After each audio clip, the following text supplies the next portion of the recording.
Pokaži nam, Gospodine, milosrđe svoje i daj nam svoje spasenje.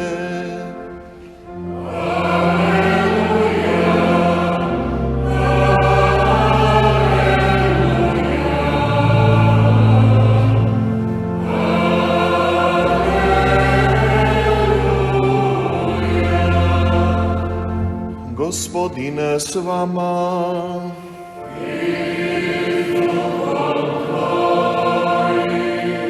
Čitanje Svetog Evanđelja po Mateju. Slava tebi, Gospodine. U ono vrijeme reče Isus svojim učenicima: kao u dane Noine, tako će biti i dolazak Sina čovječijega. Kao što su u dane one prije potopa jeli i pili, ženili se i udavali do dana kad Noa uđe u korablju i ništa nisu ni slutili dok ne dođe potop i sve odnije, tako će biti i dolazak Sina čovječijega. Dvojica će tada biti u polju, jedan će se uzeti, drugi ostaviti. Dvije će mlijeti u mlinu, jedan će se uzeti, druga ostaviti. Bdijte, dakle, jer ne znate u koji dan Gospodin vaš dolazi. A ovo znajte, kad bi domaćin znao u kojoj straži kradivac dolazi, bdio bi i ne bi dopustio prokopati kuće. Zato i vi budite pripravni, jer u čas i kad ne mislite, Sin čovječji dolazi. Riječ Gospodnja.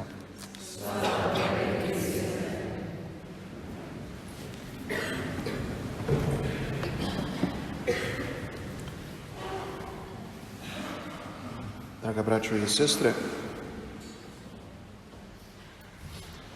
među mnogim pitanjima koje mi svećenici znamo od vas vjernika dobiti, zna biti i pitanje tko i kako bira čitanja za određeni dan, za određenu nedjelju, za određenu prigodu. Je li to mi sami svećenici biramo ili nam netko to piše? S druge pak strane, isto tako, neki vjernici znaju u svojoj sasvim razumljivoj znatiželju pitati propovjedi koje mi svećenici govorimo, jer te propovjedi nama neko piše pa ih mi čitamo, su li svugdje iste propovjedi? Imamo, dakle, niz ovakvih i sličnih pitanja s kojima, vjerujem, mnogi žele upoznati neke stvarnosti koje nam crkva stavlja pred oči preko nas, crkvenih službenika. Odmah da odgovorim, jer možda među tim ste i vi prisutni koji bi željeli znati, čitanja nedjelje ili običnog dana određuje se na razini čitave crkve. Stoga mogu slobodno reći današnje evanđelje, osim ako nije negdje izričita drugačija potreba, čita se u čitavom svijetu isto. Ali propovjed nije ista. Ni ne dobivamo napisanu propovjed po koju bi, kako su me neki pitali, učili na pamet, pa da kao recitaciju iskažemo, nego i mi svećenici kao vjernici bi trebali stati i promisliti što nam crkva koja nas želi poučiti, želi reći danas na početku ovog novog crkvenog perioda, crkvenog božićnog ciklusa koji započinje naravno došašćem. Što nam crkva kroz ova čitanja želi reći, na koji način nas želi potaknuti?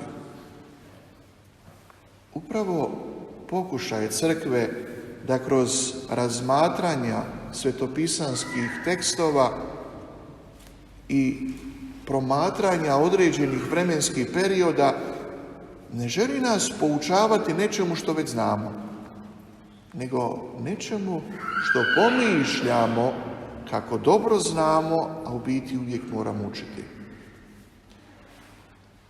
pogotovo vi koji ste u životu proživjeli više godina, koji imate iskustva životnog, vama ne treba u biti previše govoriti što bi trebalo činiti za Božić. Već nekako imamo neki postavljen raspored. Taj dolazi na ručak, to treba spremiti, pripremiti, raspoređuje se koliko je moguće posao, treba okititi bor, treba staviti jaslice. Za Božić, dakle, postoji čitava jedna harmonija stvari, običaja, određenih navika koje su prisutne.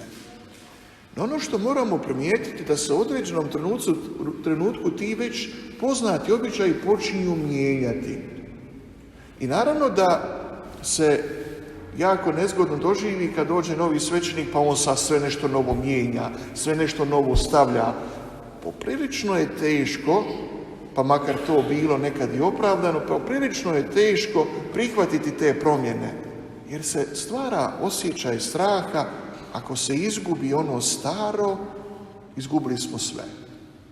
Ali opet s druge strane imamo toliko prigoda u kojima nam opet dolaze neke promjene, a onda ih linijom manjeg otpora primamo i postanu sastavni dio nas, a da nismo svjesni da možda na taj način možda i gubimo puno više. Uzmimo samo jedan primjer. Danas dakle počinje Došašće, Advent. I nešto što smo sigurno zadnjih možda 30 godina počeli prakticirati je paliti adventski vijenac. Ja ne bi baš rekao, a vi me slobodno stari ispravite, da je to bilo recimo prije 50 godina, da se adventski vijenac palio. Ja vjerujem da me ne možete ispraviti, jer to je nekako zadnjih 30 godina se počelo voditi. I to nije toliki problem, jer je to sastavni dio obilježavanja 4 nedjelje Došašće, 4 svijeće, pali se i stavlja. Ali vidite, recimo, na nekim mjestima već danas je osušen bor u kući, jer je okićen prije 15 dana. Jer možete zamisliti da je u nekim kućama, ne bi baš sad odmah rekao Vrgorcu, ali negdje drugo, da su već okićeni borovi i stavljene jaslice. Sam 10 godina bio u Njemačkoj, pa sam mogao primijetiti da već sredinom 11. mjeseca, taman kada se neki malo dođu k sebi nakon Helovina, onda se počnu pripreme za Advent. I nema u Njemačkoj grada na kojem na nekom trgu nema takozvani Weihnachtsmarkt ili božićni sajam, gdje možeš slušati božićne pjesme do iznemoglosti, imaš lijepo kuhano vino, ima punč, ima kobasica i raznih drugih stvari gdje se ljudi okupljaju. A znate što se događa sa tim namještenim kućicama na sam dan Božića? Sve su zatvorene, jer su završili posao na sam dan Božića. Kod nas je, kažu, običaj da se bor kiti na Badnju večer, tako? Ali već kad neki počnu kititi i početkom 12. mjeseca, nek se osjeti ugođaj.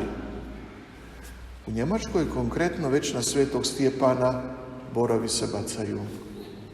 26.12. onda će neko reći, poludili su. A vidite, brate i sestro, naravno da se određene stvari izmaknu kontroli kada se izgubi osnovni razlog što to znači Došašće. Došašće, vjerujem da ćete svi reći, je priprava za Božić. Ali nekako on ostane u zraku Božić, a ona priprava se gotovo izgubi. I onda se kroz Došašće slavi Božić. I onda dođemo na sam dan Božića, više dosadilo. A priprava za Božić, koja ima niz svojih zanimljivih posebnosti, služi ne da bi Božić slavili prije Božića, nego da bi se pripravljajući povezali kako bi Božić proslavili kao obitelj. Ne samo obitelj u okviru svog obiteljskog doma, nego kao velika obitelj u okviru naše župe, našeg grada, našeg naroda, da se upravo na taj način povezujemo. I nemojmo misliti koliko god zbilja radite prekrasne kolače, drage domaćice, da se ljudi povezuju preko kolača. Kolači su poslastica. Ne povezuju se jednako tako niti preko bogate trpeze, bez obzira što su negdje jako lijepe sarme ili pečeno ili sve. Ne povezuju se ljudi preko toga. Ne povezuje se ljudi niti preko rakije koja će se popiti na početku. Ljudi se povezuju kada i jedni i drugi otvore srce. A upravo priprava za Božić je priprava da otvorimo srce. Jer došašće nije samo priprava za neki dan 25. u 12. kada je crkva rekla evo tada ćemo slaviti Božić. Neko će reći baš taj dan se Isus rodio. Hoćemo sad još reći sad, točno u ponoć, amo štopericu. Ne. Nego Božić kojeg se dočekuje nisu samo prekrasne jaslice. Božić je kad se Bog utjelovi u našem odnosu. Gdje su dvojica ili trojica sabrana moje ime i ja sam s njima. I zato je jako bitno, braćo i sestre, na početku ovog vremena Adventa zaustaviti se na 3 bitne vrijednosti samog došašća ili Adventa. Prvo, što nam je već opće poznato, priprava za Božić, priprava za blagdan, ali ne priprava na način vanjski, koliko god to bilo lijepo, nego priprava duha, bića, života, osobe, da bi se Božić proslavio u jednom lijepom ozračju. To je prva stvar. Druga stvar, isto tako bitna je, kroz ovaj Advent pripremiti se za konačni susret s Gospodinom. Konac svijeta. To je već malo zastrašujuće. Vidite, upravo pred tom zastrašujućom pomisli kako će to izgledati jednog dana, moramo biti svjesni da nekad neko zaigra kartu govoreći evo, tog datuma će biti konac svijeta. I već sam, ja bar 10-ak puta slušao točno određenog datuma. Ono je bio govor, ako se sjećam, 1.1.2000. Bit će velika promjena. Zadnju koju sam čuo osobno ja, a možda opet će biti, nemojte se misliti, ima ljudi koji se sjete tih alarmantnih najava. Onda je bila recimo 21.12.2012. Konac svijeta. Koliko je ljudi tada bilo zabrinuto? Šta će sad biti? Kako će izgledati to? Hoće li nekome zadrhtati prst na okidaču pa će krenuti rakete, Rusi, Amerikanci, ko zna kako. I došao taj famozni 21.12. i prošao, niko ništa se dogodilo nije. Nakon nekog vremena u medijima je bila objavljena sljedeća informacija. Konac svijeta je odgođen zbog lošeg vremena. Vidite, upravo ta alarmantnost u nekim trenucima zna biti podloga da se tada nešto dobije, a poslije toga kako bude. Pojedine sekte koji su u tome poprilično opasni i radikalni su znali organizirati kolektivno samoubojstvo. I njima je konac svijeta došao. Advent ili došašće između ta dva elementa tog prekrasnog Božića i neizvjesnog konca svijeta nam pruža jednu stvarnost koja nas uključuje direktno u sve to, a to je osjećaj svakodnevne, trajne Kristove prisutnosti. I zato dolazimo do jednog lijepog običaja, pogotovo u našem narodu, koji vidim da se na mnogim mjestima tako revno obdržava, je običaj posjete jutarnjih zornica u crkvi. I nije to toliko posebno zbog toga što se netko svako jutro ustaje rano ići na misu. Imamo toliko ljudi koji se rano ustaju na posao i u vrijeme došašća, i u vrijeme ljeta, i u vrijeme jeseni. Ništa to nije neobično. koliko je bitno u tom kontinuiranom prisutnosti dolaska na misu zornica razvijati osjećaj da moj dan započinje u ime Božije. Da moj dan počinje u blizini Božjoj. Da moj dan ne samo započinje oko nekog trenutka, nego odsvjedočen ili osvijetljen Kristovom prisutnošću, da ja tu radost i svjetlost nosim drugima. I zato nije uzaludno, brate i sestro, promatrati došašće kroz oblik darivanja. Nije to darivanje samo nekih vida Sveti Nikola, Sveta Luca, Materice, Očići. Ne, to su samo momenti. A to je prvenstveno znak osobnog darivanja jedni drugima, kako bi se Bog u našem srcu, našom željom, našom otvorenošću utjelovio i bio prisutan. Jedan prekrasni moment koji se može doživjeti je kada se poslije mise, poslije blagoslova uputimo na svoja radna mjesta, u svoje obitelji i ne donesemo samo neoprane oči, jer smo se ujutro morali ranije ustati ili pomalo mrzovoljno se nismo na vrijeme popili kavu, nego prvenstveno osmijeh s radošću. Ja se pripremam da se Bog utjelovi u mojem životu i da ja tog Boga prenesem drugima. A to je upravo bila Marija, koja je dozvolila da se Bog utjelovi u njezinom životu i ona ga je radosno podijelila s drugima. To je advent, to je došašće, to je stvarnost na koju nas Bog poziva. Ali ta stvarnost nije tako jednostavna. Ona traži naš napor. Zato dominantna riječ današnjeg evanđelskog odlomka je bdijte. Bdijte i molite. Budite budni, budite pozorni, budite raspoloživi. Jer Bog kroz nas želi ovome svijetu dobro. Jer nas je već stvorio za dobro, ali kroz ove posebne momente na koje nas crkva upućuje, želi reći, evo sad je trenutak, ne samo da taj moment pokažeš drugima, nego je to trenutak u kojem trebaš, razmatrajući, rasti u vjeri.